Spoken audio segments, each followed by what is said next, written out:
Hello नमस्कार। तो स्वागत है आपका आज के हमारे वीडियो में। तो आज हम डिस्कस करने वाले हैं क्लास 10th हिस्ट्री का चैप्टर नंबर 2 जिसका नाम है भारत में राष्ट्रवाद। तो इस चैप्टर को हम पूरा एनसीईआरटी के लेवल से पढ़ेंगे। तो आप इस चैप्टर को बिल्कुल ध्यान से पहले पढ़ें, फिर आप अपनी बुक में इस चैप्टर को बड़ी आराम से पढ़ और समझ सकते हैं। तो देखेंगे हम लोग हिस्ट्री का चैप्टर नंबर 2 जिसमें हम देखेंगे भारत में राष्ट्रवाद के बारे में। तो हम इसमें क्या देखेंगे? भारत में राष्ट्रवाद के बारे में, कि भारत में राष्ट्रवाद किस प्रकार आया। तो हम शुरू करेंगे भारत में राष्ट्रवाद। तो सबसे पहले भारत में राष्ट्रवाद। राष्ट्रवाद का मतलब जैसे आप समझेंगे कि राष्ट्रवाद का मतलब होता है अपने राष्ट्र के प्रति अच्छी भावना को रखना, तो उसको हम राष्ट्रवाद बोलते हैं। अब यही चीज़ हम लोग भारत के सेंस में पढ़ेंगे। जैसे कि फर्स्ट चैप्टर में हम लोगों ने देखा था यूरोप में राष्ट्रवाद किस प्रकार आया, यूरोप के लोगों ने अपने देश में किस प्रकार प्रशासनिक सुधार किए और उन्होंने अपने देश में किस प्रकार अपनी सरकार को लाया। और वही चीज़ हम राष्ट्रवाद अब देखेंगे इंडिया में किस प्रकार आया। तो हम देखेंगे कि जैसा कि आप देख चुके हैं कि यूरोप में आधुनिक, यहाँ से हम लोग देखना शुरू करेंगे। जैसा कि आप देख चुके हैं कि यूरोप में आधुनिक राष्ट्रवाद के साथ ही राष्ट्र राज्यों का भी उदय हुआ। हमने देखा था कि यूरोप में जिस प्रकार आधुनिक राष्ट्रवाद आया तो उसके बाद कई सारे राष्ट्र और राज्यों का भी उदय हुआ। इसके बारे में लोगों की समझ बदलने लगी, इसके लोग राज्यों के बारे में अपनी सोच बदलने लगे थे। वे कौन हैं, उनकी पहचान किस बात से परिभाषित होती है, यह भावना बदल गई।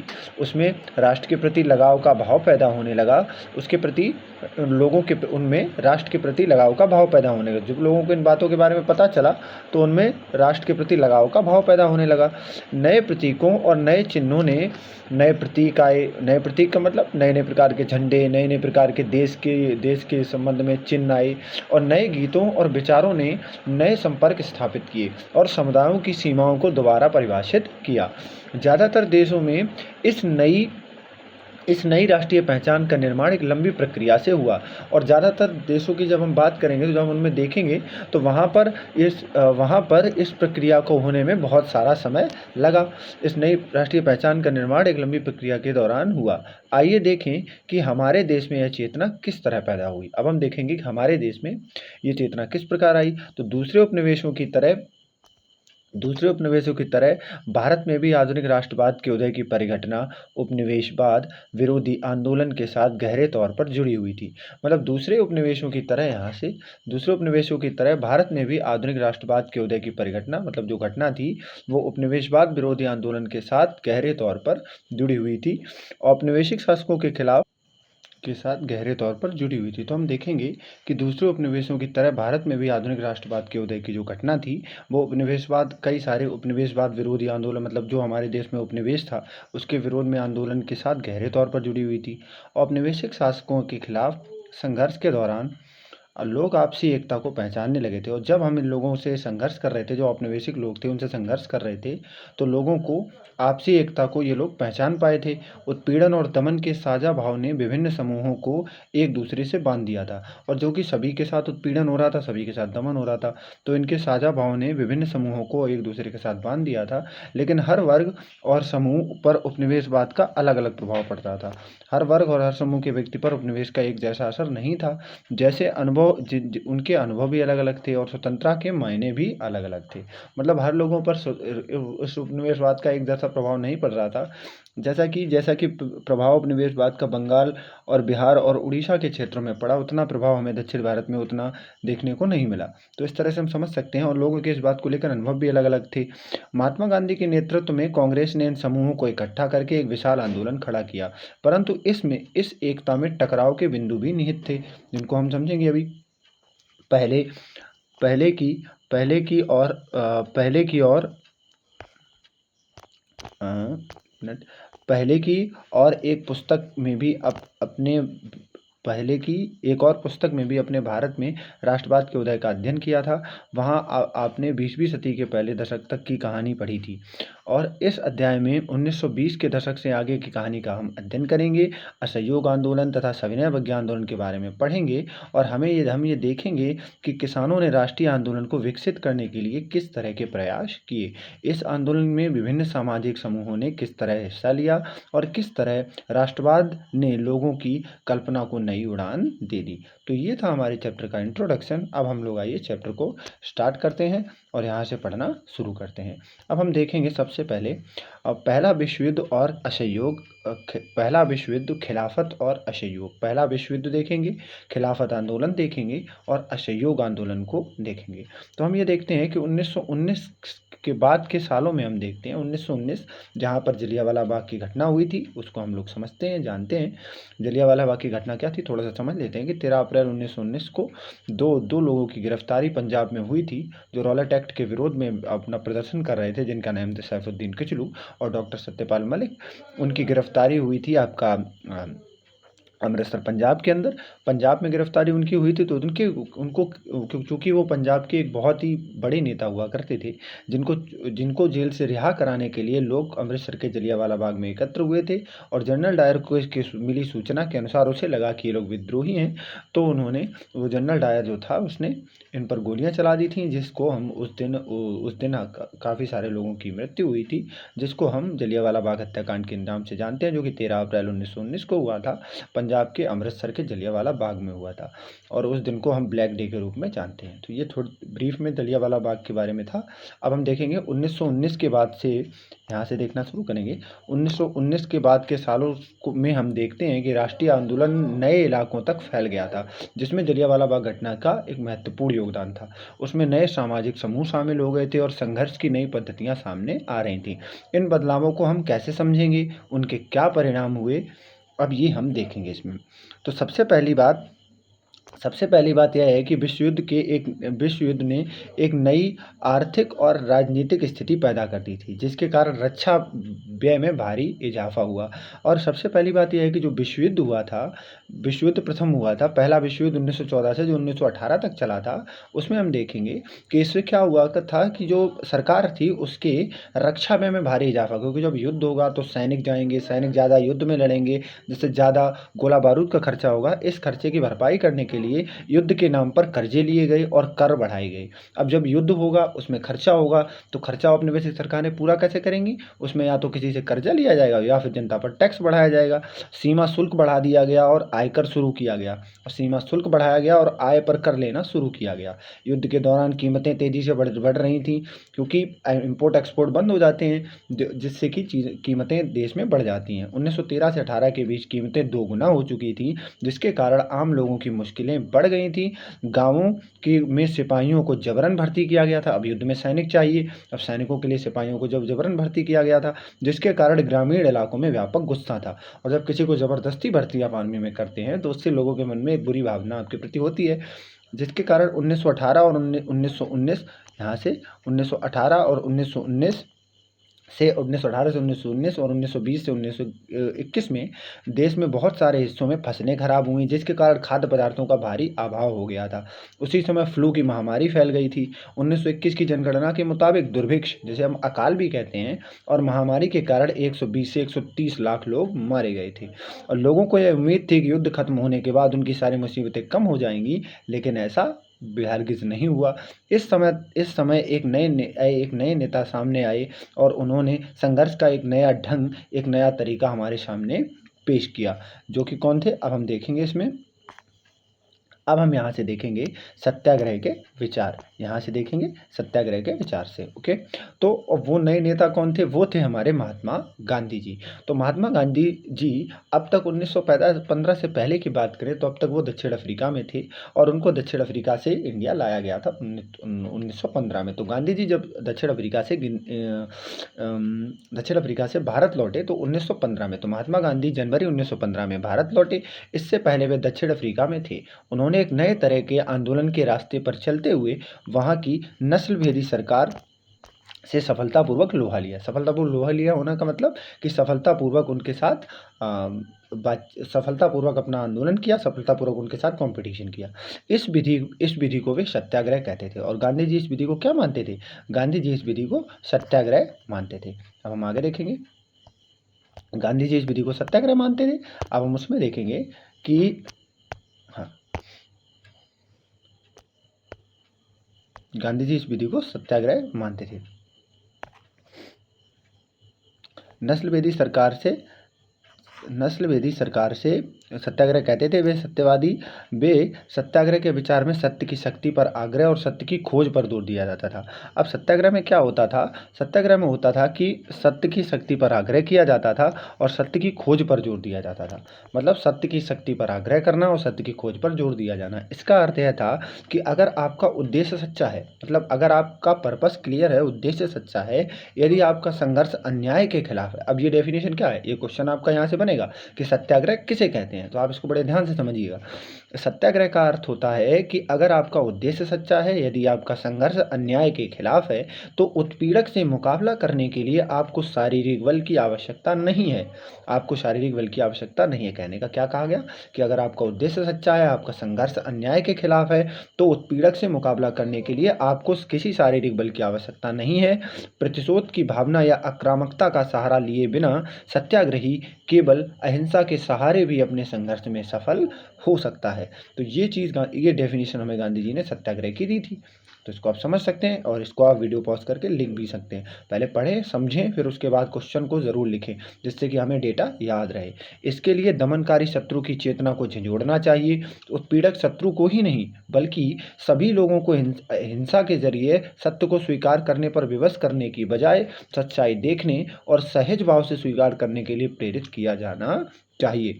अब इसके लिए क्या होना चाहिए? दमनकारी जो शत्रु है उसकी चेतना को झंझोड़ना चाहिए, उसकी चेतना को जगाना चाहिए। उत्पीड़क शत्रु को ही नहीं, जो उत्पीड़क है, वो जो उत्पीड़न करने वाला, उत्पीड़न मतलब जो कि जुल्म करने वाला है, जो परेशान करता है लोगों को, उसे उत्पीड़क कहा जाता है। उत्पीड़क शत्रु को ही नहीं, बल्कि सभी लोगों को हिंसा के जरिए सत्य स्वीकार करने पर विवश ना करे, बल्कि सच्चाई को देखने और सहज भाव से स्वीकार करने के लिए प्रेरित किया जाना चाहिए। इस संघर्ष में अंततः सत्य की जीत होती है और गांधी जी का विश्वास था कि अहिंसा का यह धर्म सभी भारतीयों को एकता के सूत्र में बांध सकता है। तो ये गांधी जी का मानना था। अब हम आगे देखें तो हम आगे देखेंगे भारत आने के बाद गांधी जी ने कई स्थानों पर सत्याग्रह आंदोलन चलाया। तो गांधी जी जब भारत आए तो गांधी जी के राजनीतिक गुरु थे श्री गोपाल कृष्ण गोखले जी। उन्होंने गांधी जी को सलाह दी थी कि आप जाइए और सबसे पहले भारत का दौरा कीजिए। तो गांधी जी 1915 में भारत में आए थे, जनवरी 1915 में आए थे। तो गांधी जी ने लगभग 1 से 2 साल तक, 1917 तक गांधी जी ने पूरे भारत का भ्रमण किया, वहाँ के लोगों को समझा। फिर क्या हुआ, गांधी जी ने क्या किया, अब यहाँ से आप देखेंगे कि भारत आने के बाद गांधी जी ने कई स्थानों पर सत्याग्रह आंदोलन चलाया। 1917 में उन्होंने बिहार के चंपारण इलाके का दौरा किया और दमनकारी बागान व्यवस्था के खिलाफ किसानों को संघर्ष के लिए प्रेरित किया। अब समझिए, भारत जैसे ही गांधी जी आए तो गांधी जी ने भारत में अपना पहला आंदोलन 1917 में किया, बिहार के चंपारण इलाके में। और वहाँ पर जो बागान व्यवस्था थी, बागान व्यवस्था के खिलाफ किसानों को संघर्ष के लिए प्रेरित किया।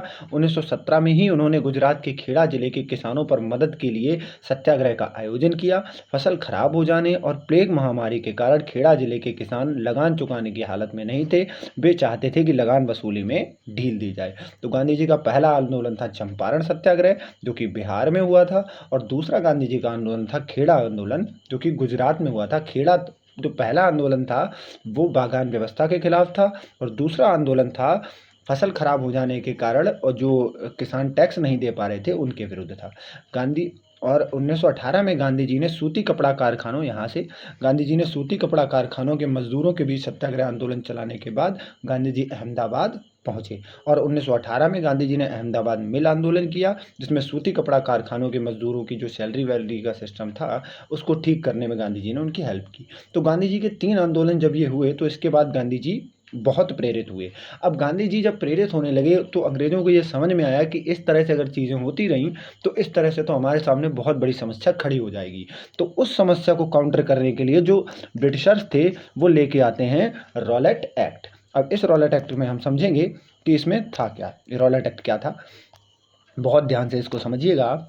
रॉलेट एक्ट क्या था कि इस कामयाबी से उत्साहित गांधी जी ने 1919 में प्रस्तावित रॉलेट एक्ट 1919 के खिलाफ एक राष्ट्रव्यापी सत्याग्रह आंदोलन चलाने का फैसला लिया। देखो, रॉलेट एक्ट के बारे में हम आपको सिंपल सा थोड़ा सा ब्रीफ बता दें। रॉलेट एक्ट जो था वो 1919 में आया था, सिडनी रॉलेट की अध्यक्षता में।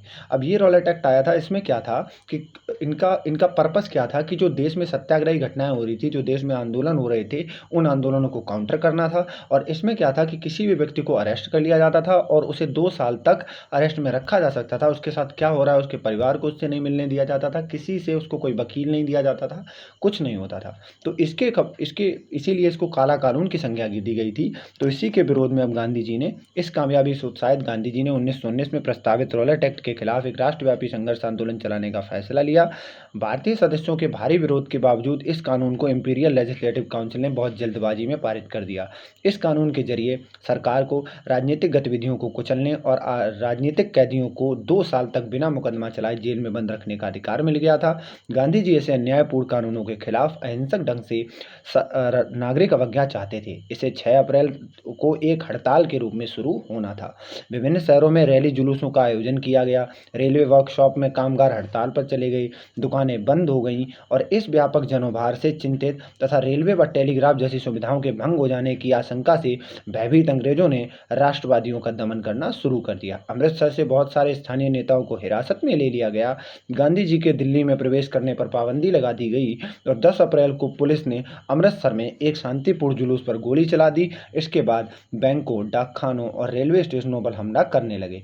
मार्शल लॉ लागू कर दिया गया और जनरल डायर ने कमान संभाल ली। अब देखो, मार्शल लॉ के बारे में अगर हम आपको बताएं तो मार्शल लॉ क्या होता था कि इस लॉ के अंतर्गत कोई भी 4-5 लोग एक साथ खड़े नहीं रह सकते थे, एक साथ कोई मीटिंग नहीं कर सकते थे। ये मार्शल लॉ था, ये मार्शल लॉ है, आप देख सकते हैं इसको। इसके बाद हम यहाँ से देखेंगे कि 13 अप्रैल 1919 को जलियांवाला बाग हत्याकांड हुआ।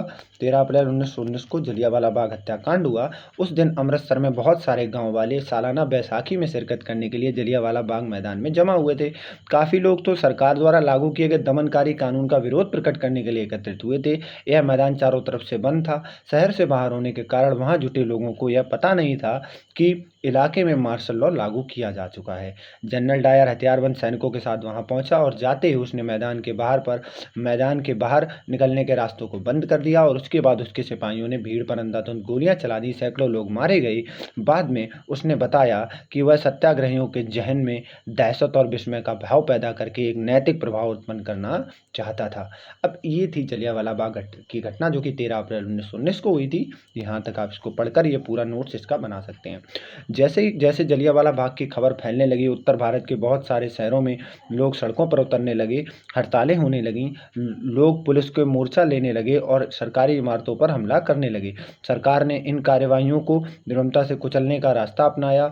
लोगों को अपमानित और आतंकित करना चाहती थी सरकार। सत्याग्रहियों के जमीन पर नाक रगड़ने के लिए, सड़क पर घिसट कर चलाने के लिए, साहबों को सलाम करने के लिए मजबूर किया गया। और जब ऐसा हुआ तो जब ये जैसे जैसे बाग घटना फैली तो बहुत सारे लोग सड़कों पर उतरने लगे, यात्राएं होने लगी, लोगों ने पुलिस से मोर्चा लेने लगे और इमारतों पर हमला करने लगे। सरकार ने इन कार्रवाइयों को बड़ी निर्ममता से कुचलने का रास्ता अपनाया। सरकार ने लोगों को अपमानित और आतंकित करना चाहती तो उन्होंने सत्याग्रहियों को ज़मीन पर नाक रगड़ने के लिए, सड़क पर घिसट कर चलने के लिए, साहिबों को सलाम करने के लिए मजबूर किया।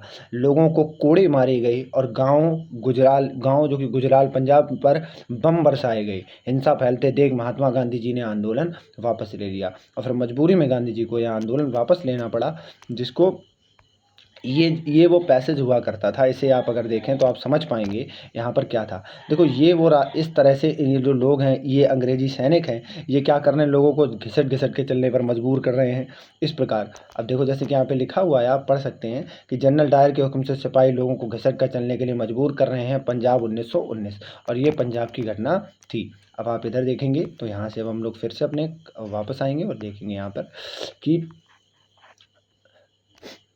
इसके बाद भले ही रॉलेट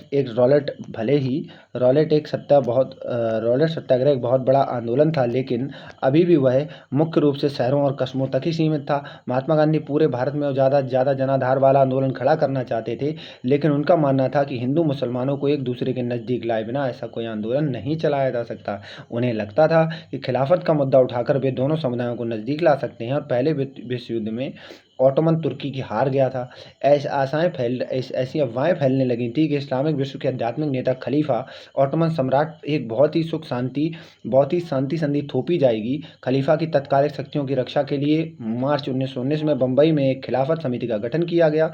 मोहम्मद अली और शौकत अली बंधुओं ने के साथ साथ कई युवा मुस्लिम नेताओं ने इस मुद्दे पर संयुक्त कार्यवाही की संभावना तलाशने के लिए महात्मा गांधी के साथ चर्चा शुरू की। ये याद रखिएगा ये अली बंधु कौन थे, ये क्वेश्चन आपसे पूछा जाता है। तो ये दो भाई थे जिनका नाम था मोहम्मद अली और शौकत अली। ये आप याद रखें, इसको कॉपी में नोट कर लें, ठीक है। बंधुओं के साथ कई युवा मुस्लिम नेताओं ने इस मुद्दे पर संयुक्त कार्यवाही की संभावना तलाशने के लिए महात्मा गांधी के साथ चर्चा शुरू की। तो जो पहला विश्व युद्ध हुआ उसमें जो ऑटोमन तुर्की हार गया था, तो तुर्की का एक सर्वोच्च पद हुआ करता था जिसे खलीफा कहा जाता था। तो लोग वहाँ के जो खलीफा के सपोर्टर थे उनको लगता था कि अब चूंकि तुर्की युद्ध हार गया तो उसके बाद एक शांति संधि थोपी जाएगी और जो खलीफा के अधिकार हैं उनको कम किया जाएगा। तो इसी के विरोध में मार्च 1919 में बम्बई में एक खिलाफत समिति का गठन किया गया था, जिसका नेतृत्व कर रहे थे मोहम्मद अली और शौकत अली, अली बंधु जो थे, और कई सारे मुस्लिम नेता थे। और इन्होंने गांधी जी से इस बारे में चर्चा शुरू की। सितंबर 1920 में कांग्रेस के कलकत्ता अधिवेशन में महात्मा गांधी ने दूसरे नेताओं को इस बात पर राजी किया और कि खिलाफत आंदोलन के समर्थन में स्वराज के लिए एक असहयोग आंदोलन शुरू कर देना चाहिए। मतलब खिलाफत आंदोलन के साथ साथ स्वराज के लिए भी एक असहयोग आंदोलन शुरू कर देना चाहिए। अब इसमें बात ये की गई थी कि देखिए आप, चूंकि हम दोनों लोग एक साथ मिलकर कार्य कर रहे हैं, तो इसमें क्या है, आप अपना खिलाफत का मुद्दा सॉर्ट आउट करेंगे और हम अपना स्वराज का मुद्दा सॉर्ट आउट करेंगे। मतलब हम अपना स्वराज का मुद्दा सुलझा लेंगे और आप अपना खिलाफत का मुद्दा सुलझा लेंगे। तो दोनों लोगों की सहमति बनी और कलकत्ता अधिवेशन में 1920 में, सितंबर 1920 में कलकत्ता अधिवेशन में इन दोनों पर सहमति बनी। गांधी जी ने कांग्रेस के नेताओं को भी इसके लिए जारी किया। अब ये मोस्ट इंपॉर्टेंट क्वेश्चन बनता है आपके पेपर में और बनेगा भी, जिसको आप ये समझेंगे कि असहयोग आंदोलन ही क्यों शुरू किया गया था। ये यहाँ से आप देखेंगे बड़े ध्यान से, जिसमें हम देखेंगे अब कि अपनी प्रसिद्ध पुस्तक हिंद स्वराज, जो कि गांधी जी ने 1909 में लिखी थी, में महात्मा गांधी जी ने कहा था कि भारत में ब्रिटिश शासकों के सहयोग से ही स्थापित हुआ था। मतलब भारत में जो ब्रिटिश शासन स्थापित हुआ है वो भारतीयों के सहयोग से स्थापित हुआ है और यह शासन इसी सहयोग से चल पा रहा है। अगर भारत के लोग अपना सहयोग वापस ले लें तो साल भर के भीतर ब्रिटिश शासन ढह जाएगा और स्वराज की स्थापना हो जाएगी। गांधी जी ने कहा था कि अगर हम सभी लोग चूंकि ब्रिटिश का सहयोग करते हैं उनके शासन में, अगर हम अपना सहयोग वापस ले लें तो ये शासन 1 वर्ष के भीतर बुरी तरह से खत्म हो जाएगा। ये बात गांधी जी ने अपनी पुस्तक हिंद स्वराज में 1909 में जो लिखी गई थी उसमें कहा था। अब हम आगे देखेंगे असहयोग आंदोलन का विचार आंदोलन कैसे बन सकता था। गांधी जी का सुझाव था कि यह आंदोलन चरणबद्ध तरीके से आगे बढ़ना चाहिए। सबसे पहले जो लोग हैं जो सरकारी नौकरियां करते हैं उन्हें सभी लोगों को अपनी सरकारी पदवियां लौटा देनी चाहिए। पदवियां मतलब अवार्ड देते थे, जैसे गांधी जी को केसरी हिंद की उपाधि दी गई थी, अपने रविन्द्रनाथ टैगोर जी थे उनको सर की उपाधि दी गई थी। तो इस तरह से ये पदवियां लौटा देनी चाहिए। सरकारी नौकरियां जितनी भी हैं, सेना हो, पुलिस हो, अदालतें हो, विधायी परिषदें हों, स्कूल, विदेशी वस्तुओं का हमें बहिष्कार करना चाहिए।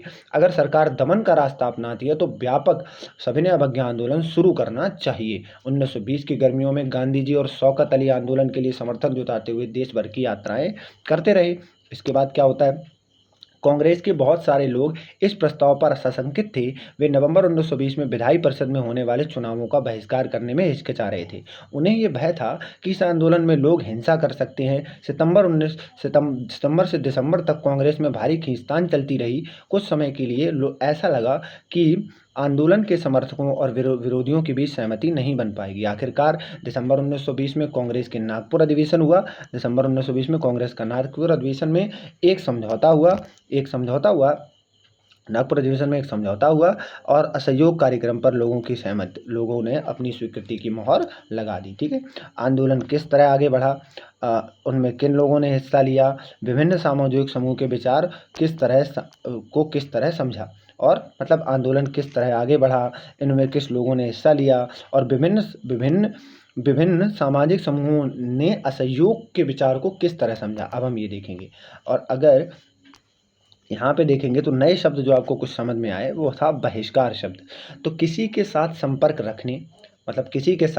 रखने और जुड़ने से इनकार करना, गतिविधियों में हिस्सेदारी, चीज़ों की खरीद व इस्तेमाल से इनकार कर देना, आमतौर पर यह एक विरोध का रूप होता है। तो बहिष्कार हम किसे कह सकते हैं कि किसी के साथ संपर्क रखना और जुड़ने से इनकार कर देना, उसकी सभी चीज़ों में हिस्सेदारी लेने से मना कर देना, उसकी बनाई गई चीज़ों की खरीद व इस्तेमाल को इनकार कर देना, इसे बहिष्कार कहा जाता है। आगे देखेंगे। अब हम अपना देखना शुरू करेंगे। तो ये हमारा जो चित्र है, विदेशी कपड़ों को पश्चिमी आर्थिक एवं सांस्कृतिक प्रभुत्व का प्रतीक माना जाता है, विदेशी कपड़े का बहिष्कार जुलाई 1922 से। अब ये देखिए, ये आंदोलन हमारा पूरी तरह से चलना स्टार्ट हुआ था। अब इसमें क्या देख पा रहे हैं आप कि जो विदेशी कपड़े हैं इनका पूरी तरह से लोग बहिष्कार करते हुए दिखाई दे रहे हैं आपको। इसमें ये पाकिस्तान का झंडा, पता नहीं ये किसका झंडा है, I don't know, I have no idea about this, but देखेंगे, आप देख सकते हैं इस फिगर में, आगे देखेंगे हम। अब आंदोलन जो था उसके भीतर अलग अलग प्रकार की धारणाएं थीं। कैसी धारणाएं थी देखेंगे। असहयोग आंदोलन, असहयोग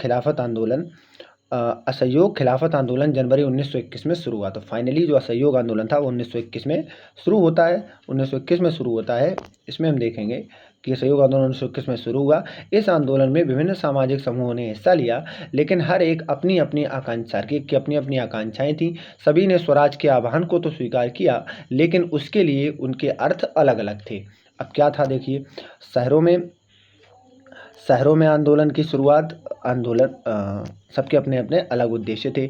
आंदोलन की शुरुआत शहरी मध्यम वर्ग की हिस्सेदारी के साथ हुई। हजारों विद्यार्थियों ने स्कूल कॉलेज छोड़ दिए, हेडमास्टरों ने इस्तीफे दे दिए,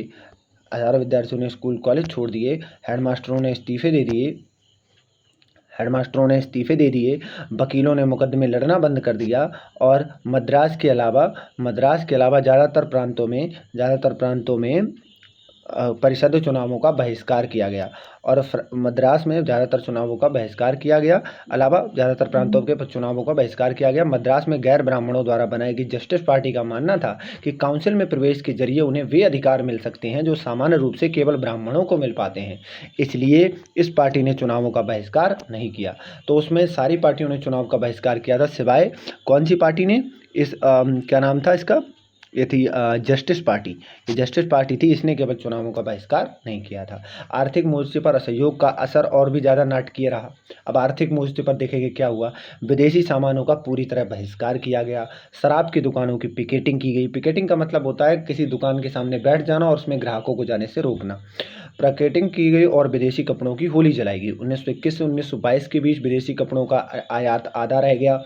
उसकी कीमत 102 करोड़ से घटकर 57 करोड़ हो गई। बहुत सारे स्थानों पर व्यापारियों ने विदेशी चीज़ों का व्यापार करने या विदेशी व्यापार में पैसा लगाने से इनकार कर दिया। जब बहिष्कार आंदोलन फैला, लोग आयातित कपड़े को छोड़कर केवल भारतीय कपड़े को पहनने लगे, तो भारतीय कपड़ा मिलों और हथकरघों का उत्पादन भी बढ़ने लगा। इस तरह से चीज़ें आगे बढ़ने लगीं।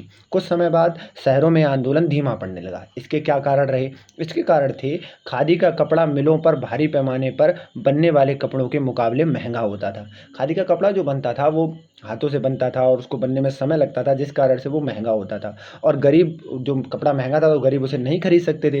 वे मिलों के कपड़े पर लंबे समय तक बहिष्कार नहीं कर सकते थे। ब्रिटिश संस्थानों के बहिष्कार से भी समस्या पैदा हो गई थी। आंदोलन की कामयाबी के लिए वैकल्पिक भारतीय संस्थानों की स्थापना जरूरी थी, ताकि ब्रिटिश संसाधनों के साथ उनका प्रयोग किया जा सके। लेकिन वैकल्पिक संस्थानों की स्थापना की प्रक्रिया बहुत धीमी थी। फलस्वरूप विद्यार्थी और शिक्षक सरकारी स्कूलों में लौटने लगे और वकील दोबारा सरकारी अदालतों में दिखाई देने लगे। तो जब ये आंदोलन शुरू हुआ, विद्यार्थियों ने स्कूल छोड़े तो उनके लिए दूसरे स्कूल नहीं मिले, इस वजह से वो वापस लौट गए।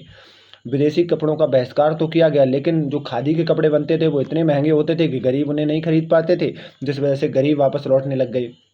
विद्यार्थियों को पढ़ने के लिए नए स्कूल नहीं मिले तो विद्यार्थी वापस लौटने लगे, और जो वकील थे, जो कार्य करने वाले, सरकारी कंपनियों में काम करने वाले लोग थे, उन्हें काम करने के लिए जगह नहीं मिली, जिस कारण से ये लोग वापस लौटने लगे। तो इस तरह से शहरों में ये आंदोलन धीरे धीरे धीमा पड़ने लगा। आई होप ये समझ में आपको आया होगा। तो नए शब्द क्या है? पिकेटिंग। हमने आपको बताया कि पिकेटिंग क्या है, कि प्रदर्शन या विरोध का एक ऐसा स्वरूप जिसमें लोग किसी दुकान की, फैक्ट्री या दफ्तर के बीच जाने का रास्ता रोक लेते हैं। ये हमने पढ़ा पिकेटिंग को, ठीक है। अब इसमें क्या है, मान लीजिए कि साल 1920 चल रहा है।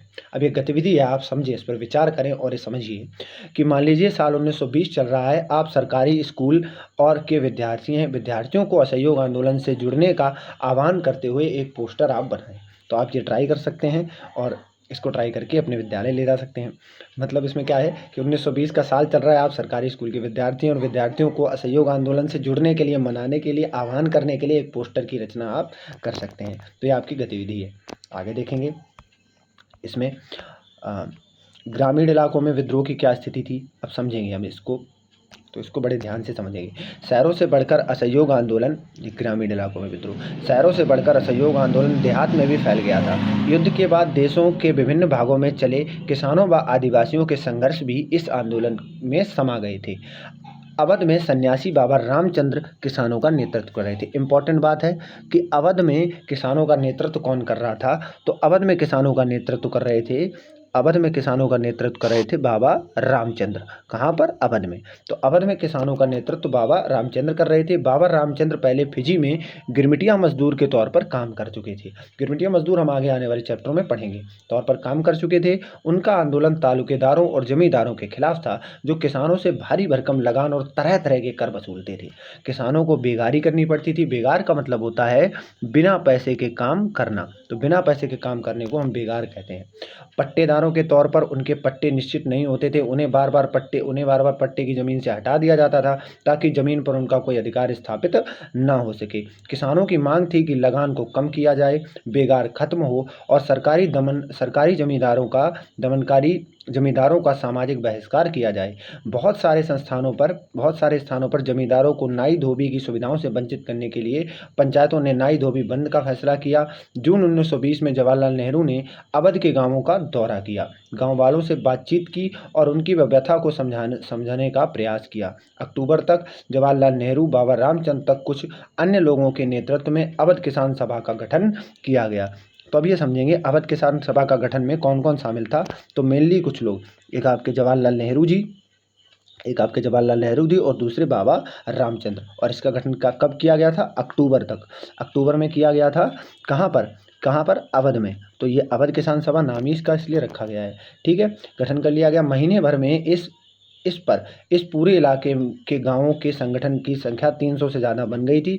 अगले साल इस आंदोलन को शामिल करने का प्रयास किया गया।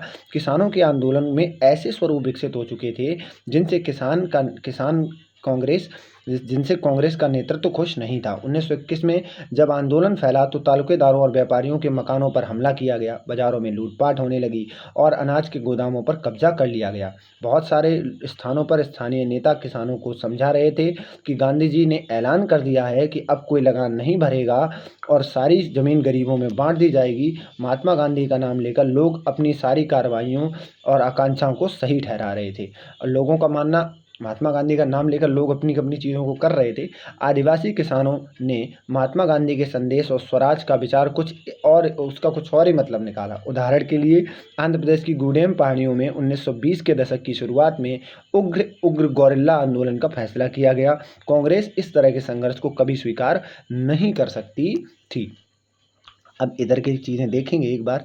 गिरमिटिया मजदूर क्या होते हैं, ये आपका यहाँ पे है। गिरमिटिया मजदूर क्या होते हैं कि औपनिवेशिक शासन के दौरान बहुत सारे लोगों को काम करने के लिए फिजी, गुयाना, वेस्ट इंडीज़ आदि स्थानों पर ले जाया जाता था। जो गरीब होते थे उनको वहाँ पर ले जाया जाता था। इनके बाद में गिरमिटिया इन्हें कहा जाने लगा। इन्हें एक अनुबंध एग्रीमेंट के तहत ले जाया जाता था। बाद में इसी एग्रीमेंट को ये मजदूर गिरमिट कहने लगे, जिससे आगे चलकर इन मजदूरों को गिरमिटिया मजदूर कहा जाने लगा। अंग्रेजी में इन्हें इंडेंचर्ड लेबर कहा जाता है। अब गतिविधि क्या है? अगर आप 1920 में उत्तर प्रदेश के किसान होते तो स्वराज के लिए गतिविधियों का आह्वान पर क्या प्रतिक्रिया देते? अगर आप 1920 में उत्तर प्रदेश के किसान होते तो आप स्वराज के संबंध में गांधी जी के आह्वान पर क्या प्रतिक्रिया देते? आप लोगों को किस प्रकार बताते कि गांधी जी ने हमारे लिए क्या डिसाइड किया है? आगे देखेंगे। सरदार वल्लभ भाई पटेल ने गुजरात के बारदोली तालुका में किसान आंदोलन का नेतृत्व किया, जो कि भू राजस्व को बढ़ाने के खिलाफ था। यह बारदोली सत्याग्रह के नाम से जाना जाता है और यह आंदोलन वल्लभ भाई के पटेल के सक्षम नेतृत्व के तहत सफल रहा और इस संघर्ष का प्रचार व्यापक रूप से हुआ और इसे भारत में कई हिस्सों पर अत्यधिक सहानुभूति प्राप्त हुई। और इसी आंदोलन में जो वल्लभ भाई पटेल जी थे, इनको यहाँ की महिलाओं ने एक टाइटल दिया था वल्लभ भाई पटेल जी को, जो सरदार का टाइटल था। तभी इसी आंदोलन के बाद से इनका नाम सरदार वल्लभ भाई पटेल पड़ा था। तो आई होप आपको ये बात समझ में आई होगी। अब हम आगे देखेंगे। अब क्या हुआ, अब यहाँ पे देखेंगे कि 6 जनवरी 1921 को संयुक्त प्रांत मतलब अपना उत्तर प्रदेश, संयुक्त प्रांत मतलब अपना उत्तर प्रदेश की बात हो रही है यहाँ पे। ठीक है, संयुक्त प्रांत मीन्स अपना उत्तर प्रदेश।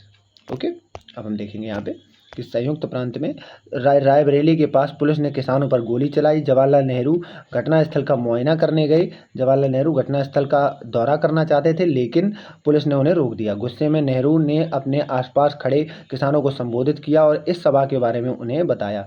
उनका आचरण खतरे के समान होते हुए भी बहादुर शांत और निश्चिंत लोगों जैसा था। पता नहीं उन्हें क्या महसूस हो रहा था, लेकिन मुझे पता है कि मैं क्या महसूस कर रहा था। एक पल के लिए मेरा खून खौल उठा था। अहिंसा तो ना जाने कहाँ छूट गई थी, लेकिन सिर्फ एक पल के लिए मैंने ईश्वर की कृपा से हमें विजय द्वार पर ले जाने के लिए भेजा। उस महान नेता के विचार मुझे बहुत याद आए। मैंने देखा कि मेरे आसपास बैठे और खड़े किसान मेरे से कम उत्तेजित, मेरे से ज़्यादा शांत थे। मेरी दुर्बलता यह क्षण बीत गया। मैंने पूरी विनम्रता के साथ हिंसा पर उनसे बात की और यह सब उनसे ज़्यादा मुझे सीखना था। उन्होंने मेरी बात समझी और शांति से चले गए। सर्वपल्ली गोपाल, पंडित जवाहरलाल नेहरू की जीवनी का एक खंड। तो ये कौन थे? सर्वपल्ली गोपाल। आगे देखेंगे, इसमें जो बताया गया वो आप पढ़ सकते हैं कि लोगों के उस समय पे माइंडसेट क्या हुआ था। अब देखेंगे आप आगे, तो यहाँ पे हम देखेंगे क्षेत्रों को की तरह यहाँ भी, मतलब यहाँ से हमने देखा कि अन्य वन लोगों ने इसका अलग मतलब निकाला था और गुडेम पहाड़ियों में उग्र गोरिल्ला आंदोलन फैला था। अन्य वन क्षेत्रों की तरह यहाँ भी अंग्रेजी सरकार ने बड़े बड़े जंगलों में लोगों को दाखिल होने पर पाबंदी लगा दी। जैसा कि 9th में आपने चैप्टर पढ़ा होगा, वहाँ पर आरक्षित वन बनाए गए थे, उस तरह का सिस्टम यहाँ पे था।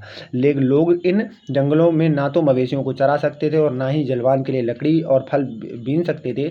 इससे पहाड़ों के लोग परेशान और गुस्सा थे। न केवल उनकी रोजी रोटी पर असर पड़ रहा था, बल्कि उन्हें लगता था कि उनके परंपरागत अधिकार भी छीने जा रहे हैं। और जब ऐसा हुआ तो वहाँ पर रहने वाले जो लोग थे उनको बहुत असुविधाएं हुई, जिस कारण लोग वहाँ उससे बहुत परेशान थे।